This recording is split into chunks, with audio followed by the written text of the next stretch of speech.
Welcome to Mouha's diary my channel.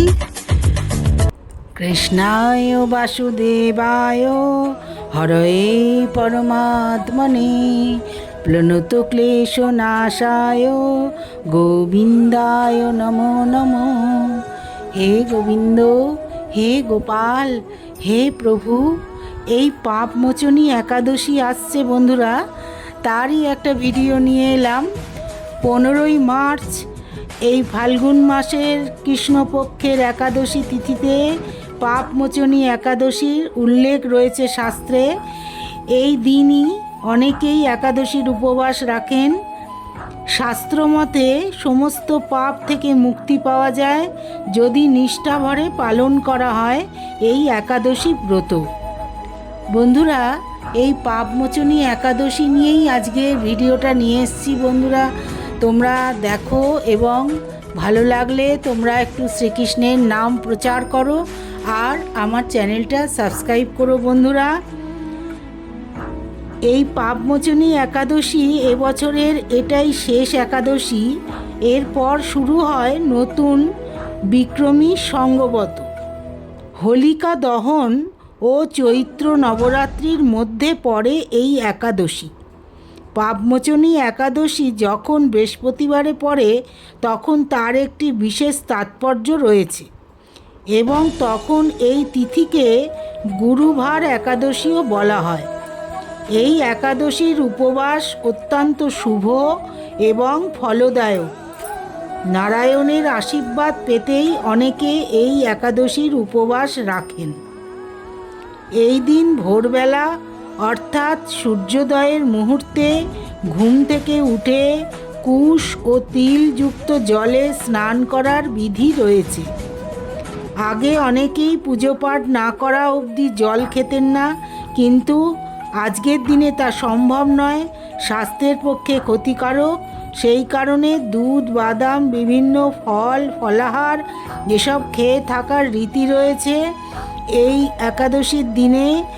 আর পরের দিন সকালেই বিষ্ণুর পূজা করে এই উপবাস সাঙ্গ হয়। এই পাপমোচনী একাদশীর দিন শ্রী বিষ্ণুর সহস্র নাম পাঠ করার রীতিও রয়েছে। এই 2026-এর 15ই মার্চ 30শে ফাল্গুন রবিবার পাপমোচনী একাদশী।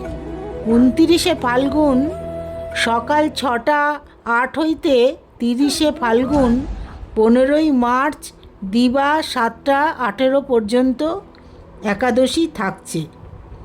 রবিবার 15ই মার্চ একাদশী পালিত হবে। এই দিন বাড়ির নারায়ণকে অবশ্যই তুলসী পাতা, ফুল, ফল, প্রদীপ, ধূপকাঠি দেখিয়ে পুজো দেবেন। সন্ধ্যাতে শীতল ভোগ দিতে পারলে খুব ভালো। এই দিনের সন্ধ্যারতির কিন্তু বিশেষ একটা গুরুত্ব রয়েছে। যেসব জায়গায় মন্দিরে নারায়ণের বিগ্রহ রয়েছে সেই সব জায়গায় এই দিন বিশেষ পুজো পাঠের আয়োজন করা হয়। এই পাপমোচনী একাদশীর নেপথ্য গল্পটিও একদম অন্যরকম। এই পাপমোচনী একাদশীর যে গল্পটা আছে, তোমরা এই একাদশীর দিনে অবশ্যই এই ব্রতকথা বা এই গল্পটা তোমরা পাঠ করবে বা শ্রবণ করবে, তাহলে তোমাদের খুব ভালো ফল পাবে। এই একাদশী পাপমোচনী একাদশীতে বিষ্ণুর পুজোর পর এই একাদশীর ব্রতকথা পাঠ করলে সুফল পাবে। পাপমোচনী একাদশীর ব্রতকথা। একদা রাজা মান্ধাতা লোমেশ ঋষিকে প্রশ্ন করেন যে কিভাবে মানুষের পাপমোচন সম্ভব। তাকে পাপ থেকে মুক্তির সরল উপায় সম্পর্কে জানতে চান রাজা মান্ধাতা। স্বয়ং শ্রীকৃষ্ণ অর্জুনকে এই গল্প জানিয়েছিলেন যে এই একাদশীর কি মাহাত্ম্য। এই একাদশীর মাহাত্ম্য নিয়ে অর্জুনকে শ্রীকৃষ্ণ বলেছিলেন। এই রাজা মান্ধাতা লোমশ মুনিকে ঋষিকে জিজ্ঞেস করেন যে কিভাবে মানুষের পাপ মোচন সম্ভব।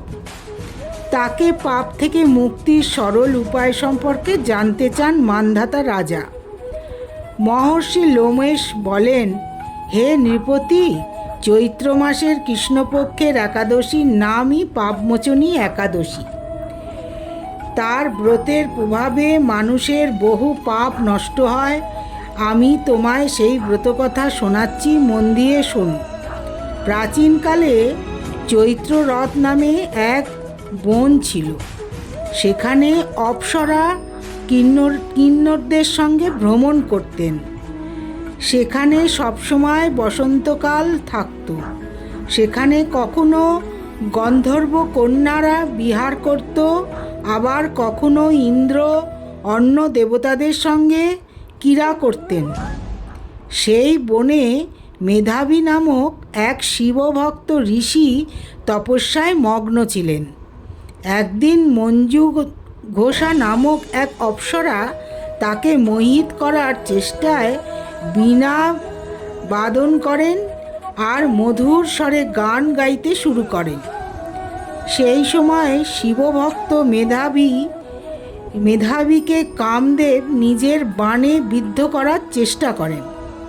কামদেব সেই সুন্দর অপ্সরার ভুরুর ধনুক তৈরি করেন ও কটাক্ষকে তার প্রত্যাশা করেন। তার নেত্রকে মঞ্জু ঘোষার সেনাপতি করেন। এইভাবে কামদেব ঋষি মেধাবীকে জয়ের জন্য প্রস্তুত হন। সে সময় মেধাবী ঋষি নিজের যুবাবস্থায় ও অত্যন্ত হৃষ্টপুষ্ট ছিলেন। তিনি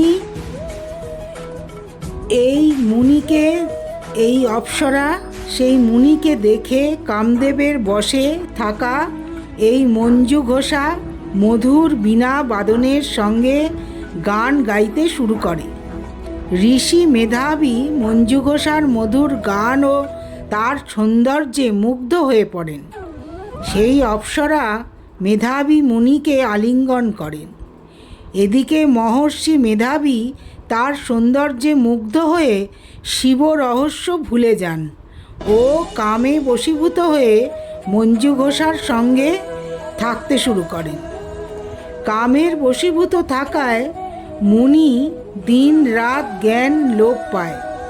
বহুক্ষণ একসঙ্গে থাকতে থাকতে তারা মঞ্জু ঘোষা অপ্সরা মুনিকে বলেন, হে ঋষি, অনেকক্ষণ হয়ে গেছে, আমায় স্বর্গে যাওয়ার আজ্ঞা দিন। অপ্সরার কথা শুনে ঋষি বলেন, হে মোহিনী, সন্ধ্যাবেলা এসেছ, সকাল হলে চলে যেও। ঋষির এক কথা শুনে অপ্সরা তার সঙ্গে আবার থাকতে শুরু করে। এরপরে মঞ্জু ঘোষা একদা ঋষির কাছ থেকে স্বর্গে যাওয়ার আজ্ঞা চান। মুনি এবারও তাকে আরও কিছুক্ষণ থাকার আবেদন জানান, কিন্তু মঞ্জু ঘোষা তাকে জানান যে অনেক কাল অতিবাহিত হয়ে গেছে। অপ্সরার কথা শুনে ঋষির বোধ ফেরে। তিনি বুঝতে পারেন যে এইভাবে 57 বছর অতিক্রম হয়েছে। এত অধিক পরিমাণ সময় ভোগ বিলাসিতায় ব্যয় হওয়ায় ঋষি মেধাবী অত্যন্ত রেগে যান। নিজের ধ্বংসকারী অপ্সরাকে অভিশাপ দিয়ে বসেন ঋষি।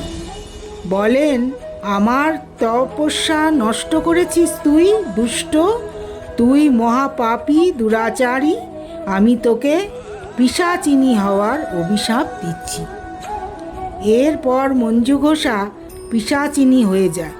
তারপর ঋষিকে রাগ ত্যাগ করার আবেদন জানান তিনি। সেই সঙ্গে এই পাপ থেকে মুক্তি পাওয়ার পথ জানতে চান। মঞ্জু ঘোষা তাকে বলে, সাধুর সঙ্গ ভালো ফল প্রদান করে। আপনার সঙ্গে আমি বহু বছর কাটিয়েছি, এবার আমার ওপর প্রসন্ন হন।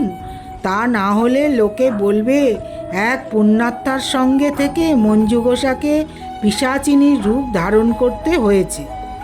মঞ্জু ঘোষার কথা শুনে ঋষির রাগ কমে ও আত্মগ্লানি হয়। পাশাপাশি নিজের অপকীর্তির জন্যে ভয় পান। তিনি এরপর মঞ্জু ঘোষাকে ঋষি মেধাবী বলেন যে সে তার অনেক ক্ষতি করেছে, তা সত্ত্বেও তাকে অভিশাপ থেকে মুক্তির পথ দেখাবেন তিনি। চৈত্র মাসের কৃষ্ণপক্ষের পাপমোচনী একাদশীর উপবাস করার পরামর্শ দেন মুনি। বলেন এই একাদশী ব্রত পালন করলে পাপ ও পিশাচিনীর দেহ থেকে মুক্তি সম্ভব। এরপর তাকে ব্রতের নিয়ম জানিয়ে নিজের পাপের প্রায়শ্চিত্তের জন্যে ঋষি চব্বনের কাছে যান। নিজের পুত্র মেধাবীকে দেখে চব্বন ঋষি তাকে জিজ্ঞেস করেন যে এমন কি হয়েছে যার কারণে তার সমস্ত তপস্যা নষ্ট হয়ে গেছে ও তার সমস্ত তেজ মলিন হয়ে গেছে। মেধাবীর মুনি লজ্জিত হয়ে সব কথা তাকে জানান, সঙ্গে পাপ মুক্তির উপায়ও জানতে চান। চব্বন ঋষি তাকে পাপমোচনী একাদশীর ব্রত পালন করতে বলেন। এরপর মঞ্জু ঘোষা ও মেধাবী ঋষি এই একাদশী ব্রত পালন করে। ব্রতের পুণ্য প্রভাবে মঞ্জু ঘোষা পুনরায় সুন্দর রূপ ফিরে পায় ও স্বর্গলোকে প্রস্থান করে এবং মেধাবী ঋষিরও সমস্ত পাপ ক্ষয় হয়। লোমেশ মুনি বলেন, হে রাজন, এই পাপমোচনী থ্যাঙ্কস ফর ওয়াচিং মৌয়াস ডায়েরি।